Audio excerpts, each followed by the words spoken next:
दोस्तों नमस्कार। Colonel Ajay CO Ajay money group first global astrofinance digital channel से आपसे मुखातिब होता हूं। आज है 30 दिसंबर सन 2024 सोमवार। दोस्तों आज के एपिसोड में हम खाद्य तेलों पर चर्चा करेंगे। आपको याद होगा पिछले 10 दिनों के अंदर खाद्य तेलों ने शानदार रिकवरी की, बहुत शानदार तेजी दर्ज हुई, जिसका पूर्वानुमान हमने आपको सबसे पहले दिया था। दोस्तों कहा जाता है कि इडेबल ऑयल जो हैं उस पर अधिक सटीक अनुमान और विश्लेषण आपको मिल जाए तो आपके फुबारा हो सकते हैं, क्योंकि ये सबसे रहस्यमयी और सबसे ज़्यादा फ्लक्चुएट करने वाली कमोडिटी मानी जाती है।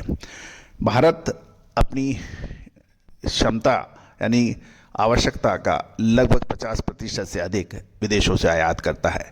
तो हमारे यहाँ की फसलें, हमारे यहाँ का उत्पादन इतना महत्व नहीं रखता है जितने अंतर्राष्ट्रीय बाजारों के भाव, साथ साथ हमारी भारतीय करेंसी रुपी के फ्लक्चुएशन की बात की जाए तो। और यही वजह है कि इसकी सटीक विश्लेषण करना बहुत मुश्किल और नामुमकिन सा होता देखा जा रहा है। लेकिन भारतीय अनुसंधान पद्धति और फंडामेंटल एनालिसिस के आधार पर जब हमारा एनालिसिस आप तक पहुंचता है तो काफ़ी हद तक ये सटीक साबित होता है, चाहे वो तेजी के हो या फिर मंदी के। आपको याद होगा हमने खाद्य तेलों में तेजी का अग्रिम अनुमान दिया था, जो एक तरफा तेजी देखी भी गई, चाहे वो सरसों हो, सोयाबीन हो या फिर कॉटन वॉश, इन सभी के अंदर शानदार तेजी दर्ज हुई। जानिए रिपोर्ट विस्तार से। साथ साथ क्या आप खाद्य तेलों में मुनाफा वसूल कर लेना चाहिए या फिर आगे तेजी जारी रह सकती है? दोस्तों उसके लिए संपर्क कर सकते हैं, नंबर स्क्रीन पे दिए हुए हैं। दोस्तों कहा जाता है कि मरने के बाद अमृत भी कोई काम नहीं करता। विश्लेषण, फंडामेंटल एनालिसिस और अनुमान यदि समय से मिल जाए तो ही फायदा है, वरना अमृत भी कोई मतलब का नहीं है। दोस्तों सबसे पहले हम मस्टर्ड ऑयल की बात करेंगे। मस्टर्ड ऑयल एक्सपेलर की जयपुर बेंचमार्क में यदि आपने ध्यान दिया हो तो 20 दिसंबर को 1291 रुपये पे ट्रेड हो रहा था और ये 27 दिसंबर को 1325 रुपये की शानदार तेजी दिखाई है। दोस्तों अब सरसों में तेल में तेजी आने के बाद इसके कारण सब लोग गिना रहे हैं। खल और सरसों की तेल में तेजी की कीमतों खल और सरसों तेल की कीमतों में मजबूती देखी गई और राजस्थान में कुछ हिस्सों में ओले गिरने से फसल को नुकसान होने के भी समाचार हैं।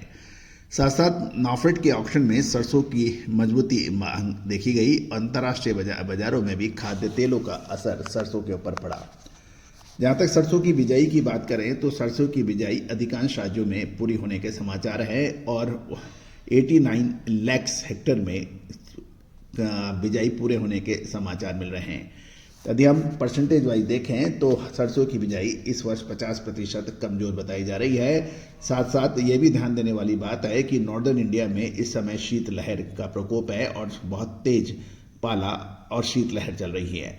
उत्तर भारत में बारिश से फसल के विकास को लाभ होने की भी संभावना बन रही है, लेकिन यदि ओले गिरते हैं तो इससे फसल को नुकसान हो सकता है। जहाँ तक नाफेड की बात करें तो नाफेड द्वारा सरसों की बिकवाली लगभग 11.5 लाख टन हो चुकी है और कुल मिलाकर सरकारी एजेंसियों के पास से में इस समय 11 से 12 लाख टन सरसों की स्टॉक होने का उम्मीद लगाया जा रहा है। गौरतलब है कि सरसों की तेजी मंदी नाफेड की सरसों की बिकवाली और जनवरी में मौसम पर निर्भर रह सकता है। मंडियों में सरसों की सप्लाई कम होने की वजह से मिलों को नई फसल तक सरकारी स्टॉक पर निर्भर रहना पड़ सकता है और नई फसल आने तक सरसों के ऊपर एक अब कयास लगाया जा रहा है। सरसों के बाद अभी हम सोया की बात करें तो सोया के अंदर सीबॉट जो कि प्रमुख बेंचमार्क माना जाता है, वहाँ पर कोई विशेष मूवमेंट नहीं देखा गया, लेकिन भारतीय बाजारों में सोयाबीन के अंदर अच्छी तेजी दर्ज हुई सप्ताह के दौरान और सीबॉट सोया तेल स्थिर बंद हुआ, क्योंकि ज़्यादातर विदेशी निवेशक साल के अंत में छुट्टियों के मूड में आ जाते हैं और यहाँ तक कि अर्जेंटीना सोया तेल की कीमतें भी लगभग स्थिर देखी गई। गौरतलब है कि एमपी और महाराष्ट्र के लाइन में प्लांटों ने इस सप्ताह सरसों के तेल में 4 रुपये प्रति किलो की बढ़ोतरी की है। सोया तेल का आयात अब 2 रुपये प्रति किलो की पैरिटी में हो रहा है, क्योंकि लैंडिंग कॉस्ट कम हो गई है, जबकि हाजिर दरें बढ़ गई हैं। सोया तेल पहले से ही अन्य खाद्य तेलों की तुलना में सस्ता कारोबार कर रहा है, जिससे आयातकों के लिए ये एक विशेष अट्रैक्टिव बन गया है। सोया तेल के अधिक आयात और दक्षिण अमेरिका में बड़ी फसल की संभावनाओं से सोया तेल के भाव पर एक प्रश्न चिन्ह लग रहा है। साथ साथ जनवरी के पहले सप्ताह से त्योहारी मांग के अंदर सुधार होने की व्यापारी अंदाजा लगा रहे हैं। और यदि हम 19 दिसंबर सन 2024 को देखें तो ये 1215 रुपये प्रति 10 किलो था, जो 27 दिसंबर को बढ़कर 1240 रुपये प्रति 10 किलो के भाव देखे गए थे। इसके बाद हम बात करेंगे कॉटन वॉश के ऊपर। कॉटन वॉश 20 दिसंबर को 1150 रुपये के भाव थे प्रति 10 किलो, जो 27 दिसंबर को 1220 रुपये प्रति 10 किलोग्राम के भाव देखे गए। इसके अतिरिक्त यदि हम राइस ब्रांड की भी बात करें तो राइस ब्रांड रिफाइंड के भाव 1220 रुपये 19 दिसंबर को थे, जो 27 दिसंबर को 1240 रुपये तक बढ़ गए थे। तो दोस्तों, कुल मिलाकर पिछला सप्ताह खाद्य तेलों के लिए काफ़ी आकर्षक रहा, शानदार रहा चाहे, और इसका असर बाज़ारों पर भी पड़ा। लेकिन अब महत्वपूर्ण यह है कि क्या इसमें मुनाफा ले लेना चाहिए या रुकना चाहिए। दोस्तों, खाद्य तेलों की विशेष अग्रिम रिसर्च रिपोर्ट के लिए आप संपर्क कर सकते हैं।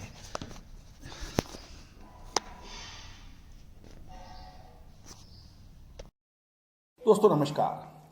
फाइनेंशियल एस्ट्रोलॉजी हमेशा से ही चमत्कृत रिजल्ट देने में मशहूर रही है। American famous investor sir JP Morgan ने तो यहाँ तक कह दिया, astrology is not for millionaires but it is for billionaires.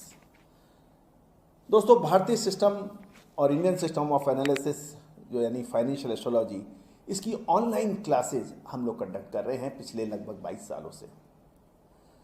इस रहस्यमयी विद्या जो कि पहले के ज़माने में रिश्तेदार अपने बिल्कुल नज़दीक रिश्तेदार से भी छुपा के रखता था, और यही वजह रही कि इसके ऊपर रिसर्च बहुत कम हो पाई। लेकिन पिछले 25 सालों से हम लगातार इसमें प्रयासरत रहे हैं। मोतियों को जोड़ के एक माला बना दी है हमने, और online financial astrology online courses शुरू कर रखे हैं। इसमें commodity market, agro commodities, bullion, metal, crude oil, stock market, currency market, इन सभी का विश्लेषण बहुत सटीकता से करना संभव है, और हम लगातार इसका लाइव एग्जाम्पल अपने चैनल पर दे रहे हैं। चाहे वो कॉटन सीड हो, कॉटन हो, क्रूड ऑयल हो, स्टील हो, कोल हो, पॉलीमर्स हो, निफ्टी हो, बैंक निफ्टी हो, इन सभी पर विशेष अग्रिम रिसर्च, एडवांस मूवमेंट, इसका क्या हो सकता है, मानसून हो, ये संभव है। और बहुत सटीकता से इसे हजार लोग प्रैक्टिस कर रहे हैं। आप भी सीख सकते हैं, घर बैठे सीख सकते हैं, ऑनलाइन लाइव क्लासेस के जरिए। सैटरडे संडे क्लासेस हैं, आप चाहें तो आप संपर्क कर सकते हैं। नंबर स्क्रीन पे है। All the very best, good luck.